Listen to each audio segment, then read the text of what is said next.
RRB পৰীক্ষাৰ বাবে প্ৰস্তুতি লৈ থকা বহুতো প্ৰাৰ্থীয়ে মেথমেটিক্স আৰু ৰিজনিং বিষয়ক লৈ চিন্তিত হৈ পৰে।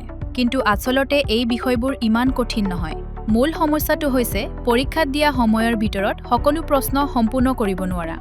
আৰআৰবি এক্সামছত মেথমেটিক্সৰ পাৰ্চেণ্টেজ, ৰেচিঅ' আৰু প্ৰপৰ্চন, টাইম আৰু ৱৰ্ক, টাইম আৰু ডিষ্টেন্স, প্ৰফিট আৰু লছ, আৰু স্পীড মেথছ আদি বিষয় অত্যন্ত গুৰুত্বপূৰ্ণ। একেদৰে ৰিজনিংটো series, analogy, coding decoding, directions, blood relations আৰু পাজল কুৱেশ্যনছৰ পৰা বহু প্ৰশ্ন আহে। বহু প্ৰাৰ্থীয়ে এই বিষয়বোৰ পঢ়ে, কিন্তু আৰআৰবি এক্সাম মানদণ্ডৰ প্ৰশ্নসমূহৰ যথেষ্ট অনুশীলন নকৰে। সেইবাবেই পৰীক্ষাৰ সময়ত স্পীড কমি যায় আৰু কনফিডেন্সো হ্ৰাস পায়।